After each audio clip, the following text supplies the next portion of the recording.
Somewhere in the deserts of the American Southwest, there are graves with the wrong names on them, and there are men with no graves at all. For most of the famous outlaws of the Old West, we know exactly how the story ended. A rope, a bullet, a jail cell that closed and never opened again. But for a handful of them, the ending was never written down, because nobody could prove they were dead. What nobody knew at the time was how easy it was, in a country that big and that empty, for a wanted man to simply become someone else. A new name in a new town. A quiet death in a place no census taker ever reached. This story doesn't really start with any single disappearance. It starts with the frontier itself, a place where a man could ride out of one life and into another, and the only thing left behind was a rumor. These are 9 outlaws of the West who were never truly found, dead or alive. Number 1. Jesse Evans. Before Billy the Kid was a legend, he had a rival, and for a while, almost a friend.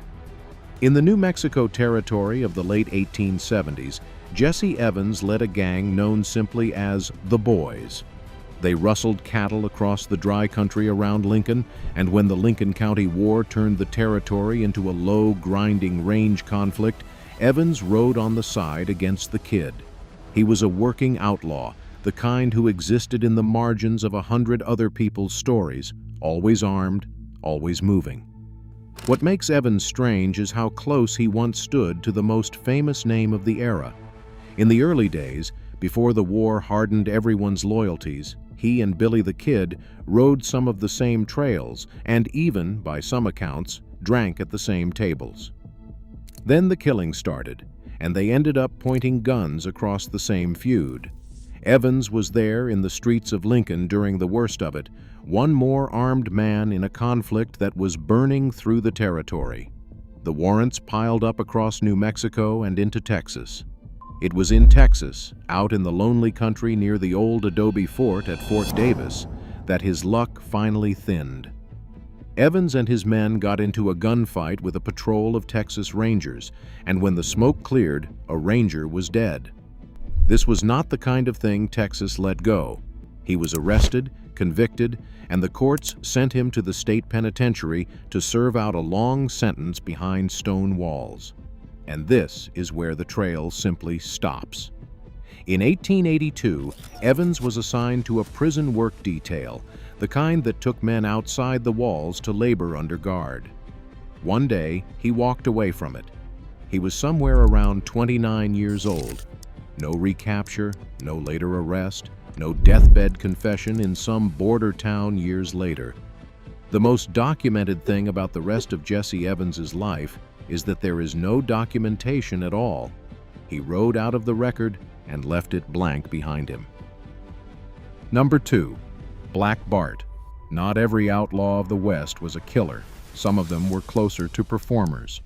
For 8 years, the stagecoaches winding through the gold country of Northern California were haunted by a robber in a long linen duster and a flour sack mask, a man who stepped calmly out of the trees, leveled a shotgun, and asked the driver to please throw down the box. His name, as far as the public knew, was Black Bart, and he robbed roughly 28 Wells Fargo coaches. He did it all on foot. He never robbed the passengers, and by most accounts he never once fired that shotgun. Twice, he left behind a scrap of poetry signed Black Bart, the poet. He was polite. He was patient. He was, in the strange arithmetic of the frontier, almost beloved. He was undone by a handkerchief. At his final robbery near Copperopolis, he dropped one in the brush, and stitched into the cloth was a laundry mark. Detectives ran that mark through dozens of San Francisco laundries until it gave them a name, and the name led them to a quiet, well-dressed gentleman living in the city. He pleaded guilty and went to San Quentin. He came out in early 1888, older, half-blind, his health failing. Reporters followed him for a few days, curious about the famous poet bandit. And then Charles Bowles checked out of his hotel and stepped into the fog, and no one who wrote it down ever confirmed seeing him again. There were rumors Wells Fargo quietly paid him to stop robbing them, rumors he had died in the mountains, rumors he had sailed away. The company denied all of it. The truth is, nobody could say where the most gentlemanly outlaw in California history spent his final years, or where he is buried. Number 3. Curly Bill Brocius.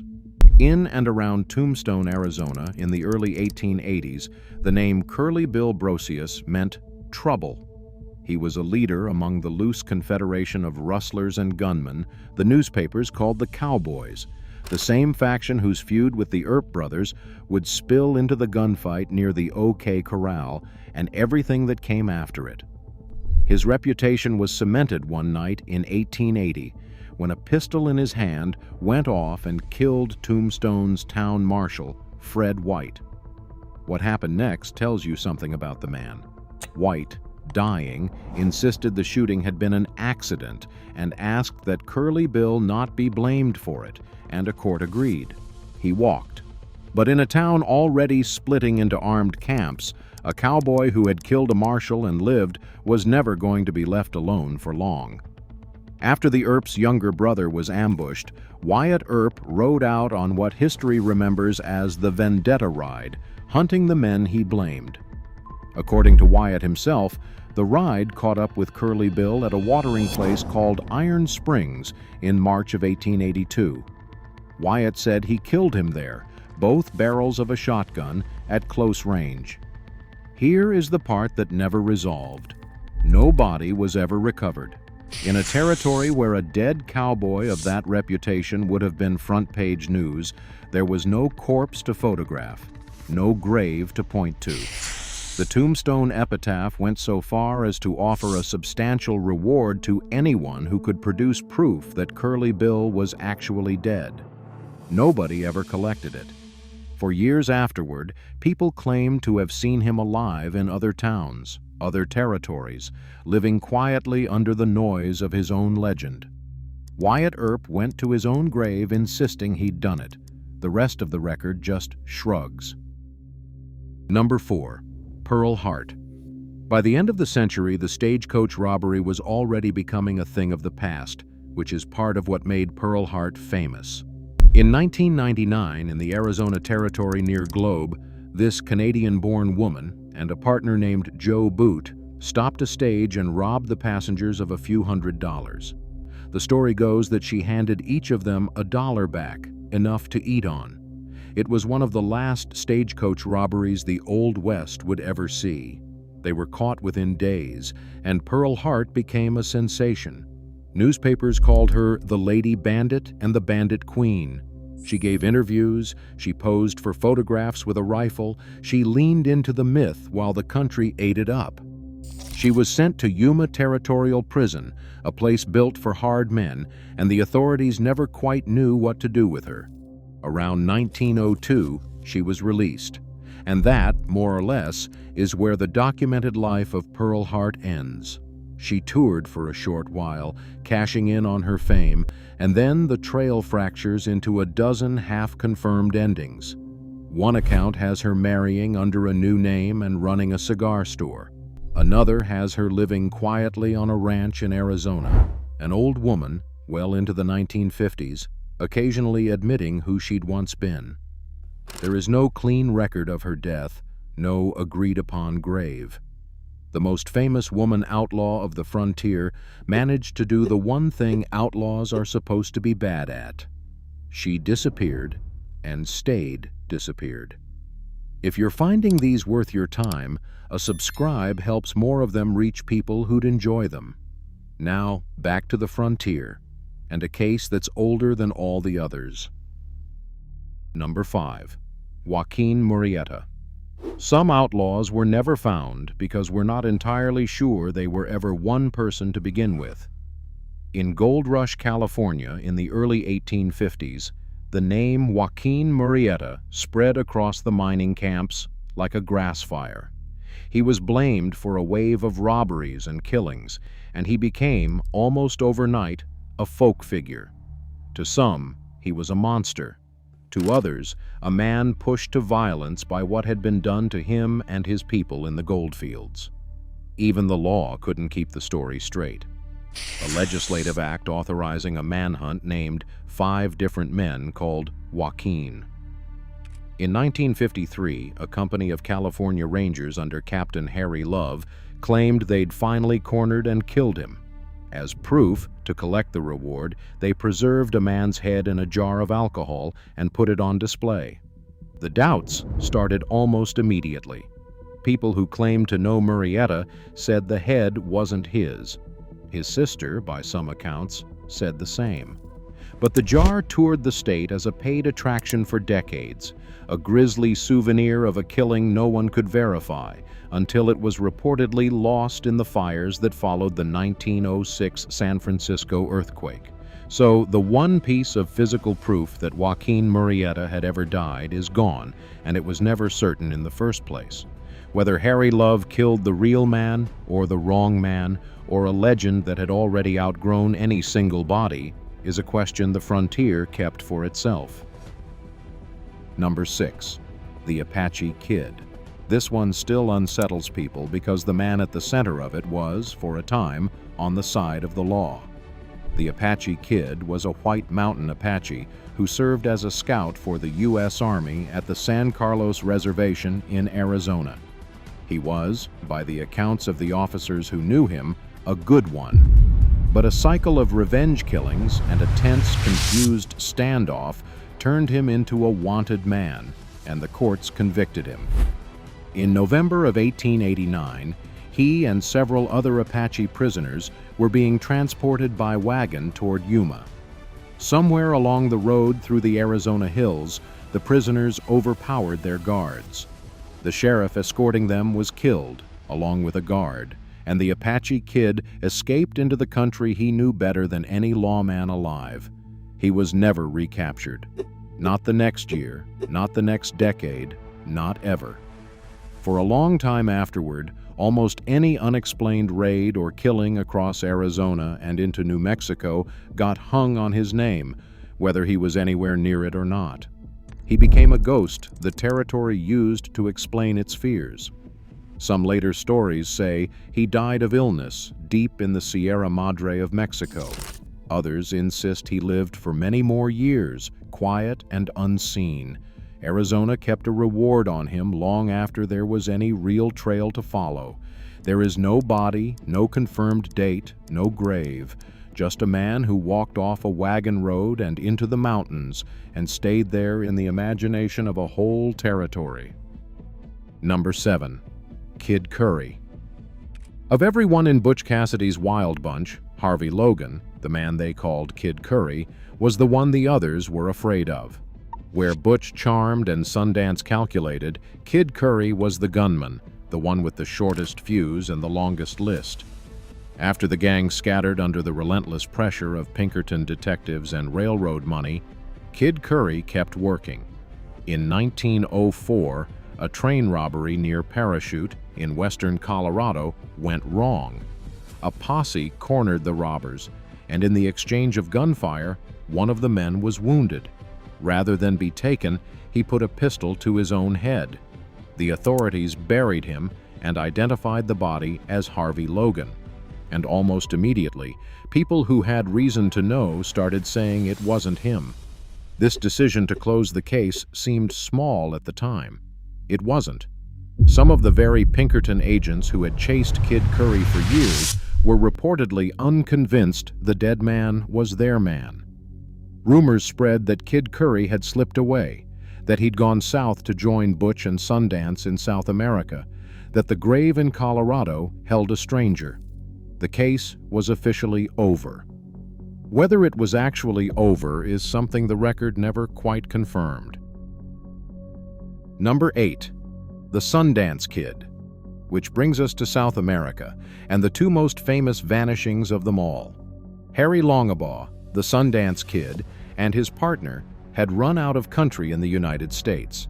So around 1901, along with a woman known as Etta Place, they sailed to Argentina and tried for a while to go straight. They bought land, they ranched, and then, slowly, they drifted back to the only trade they'd ever been good at. In November of 1908, in a small mining town called San Vicente in the mountains of Bolivia, two American bandits were cornered by soldiers after a payroll robbery. In the gunfight and the siege that followed, both men died.